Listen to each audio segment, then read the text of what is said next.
कार्तिक मास महात्म्य चौथा अध्याय। अपने पूर्व जन्म का वृत्तांत सुनकर सत्यभामा ने भगवान से पूछा कि हे स्वामी, आपके श्रीमुख से अपने पूर्व जन्म के वृत्तांत के साथ ही मैंने एकादशी तिथि एवं कार्तिक मास के व्रतों की महिमा तो जान ली। अब कृपा कर मुझे यह बताइए कि आपको यह तिथि और यह मास इतने प्रिय क्यों है। यह प्रश्न सुनकर भगवान श्री कृष्ण बोले, हे प्रिय, एक समय ऐसा ही प्रश्न राजा पृथु ने नारद जी से किया था। उन्होंने जो कुछ उन्हें बताया वही मैं तुम्हें बताता हूँ। नारद जी ने राजा पृथु को बताया कि हे राजन, समुद्र पुत्र शंख बड़ा ही शक्तिशाली था।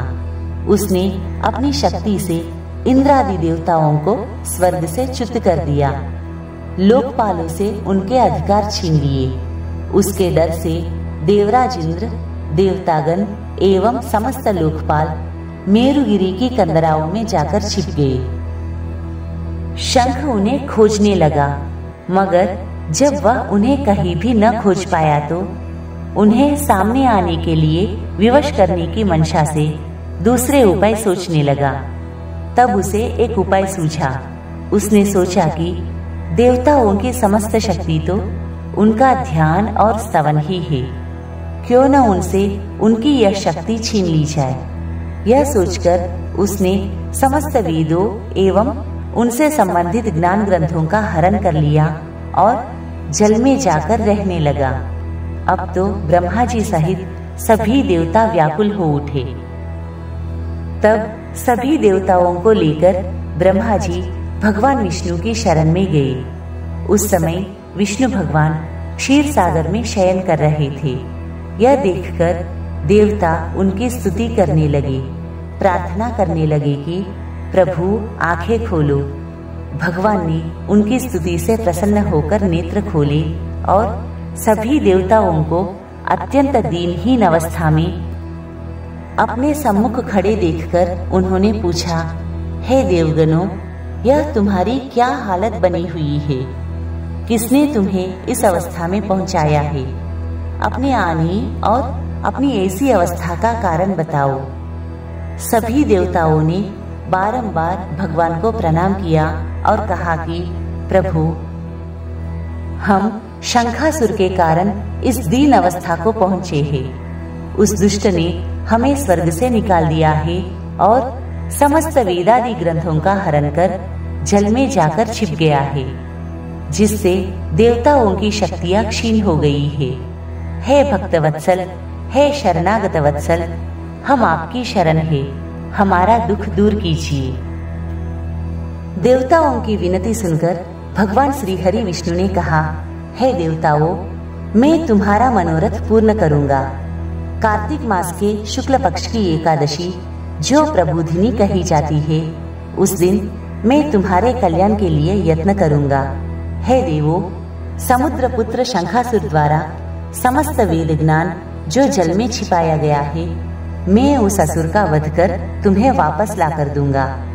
जो लोग कार्तिक मास की एकादशी को मेरा भजन पूजन करेंगे, वे तुम्हारी भांति ही पूजनीय होंगे।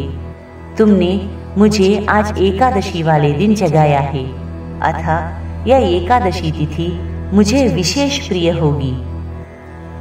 हे देवो, जो एकादशी और कार्तिक मास के व्रत श्रद्धा पूर्वक करेंगे, वे मेरी विशेष कृपा को प्राप्त करेंगे। श्री सूत जी ने कहा, हे ऋषिगणों, जो भी श्रद्धा, भक्ति और विश्वास के साथ इस कथा को पढ़े सुनेगा, प्रभु की कृपा से उसे संसार के सभी सुख सुलभ होंगे। कार्तिक मास महात्म्य चौथा अध्याय। अपने पूर्व जन्म का वृत्तांत सुनकर सत्यभामा ने भगवान से पूछा कि हे स्वामी, आपके श्रीमुख से अपने पूर्व जन्म के वृत्तांत के साथ ही मैंने एकादशी तिथि एवं कार्तिक मास के व्रतों की महिमा तो जान ली। अब कृपा कर मुझे यह बताइए कि आपको यह तिथि और यह मास इतने प्रिय क्यों है।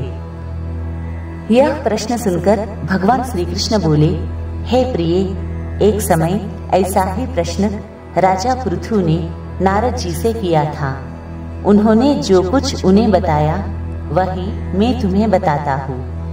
नारद जी ने राजा पृथु को बताया कि हे राजन, समुद्र पुत्र शंख बड़ा ही शक्तिशाली था। उसने अपनी शक्ति से इंद्रादि देवताओं को स्वर्ग से च्युत कर दिया, लोकपालों से उनके अधिकार छीन लिए। उसके डर से देवराज इंद्र, देवतागण एवं समस्त लोकपाल मेरुगिरी की कंदराओं में जाकर छिप गए।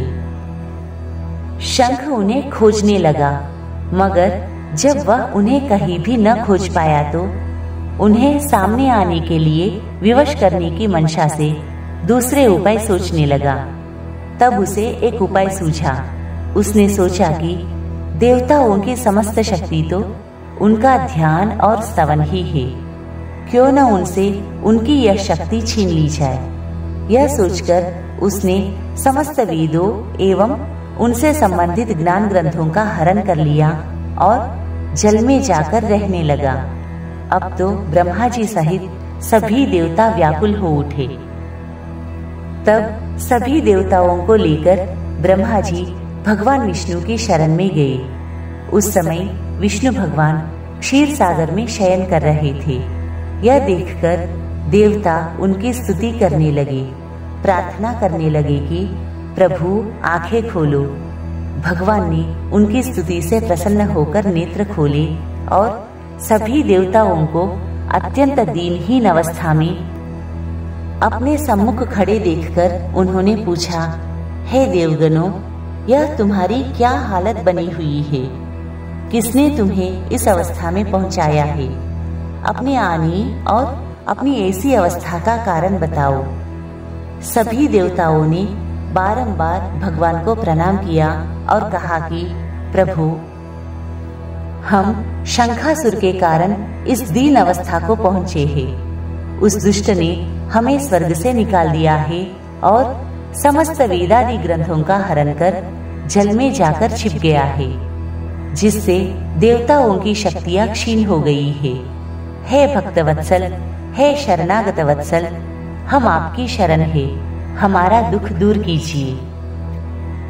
देवताओं की विनती सुनकर भगवान श्री हरि विष्णु ने कहा, हे देवताओं, मैं तुम्हारा मनोरथ पूर्ण करूंगा। कार्तिक मास के शुक्ल पक्ष की एकादशी, जो प्रबोधिनी कही जाती है, उस दिन मैं तुम्हारे कल्याण के लिए यत्न करूंगा।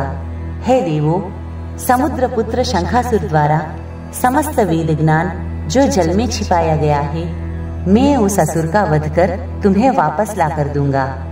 जो लोग कार्तिक मास की एकादशी को मेरा भजन पूजन करेंगे, वे तुम्हारी भांति ही पूजनीय होंगे।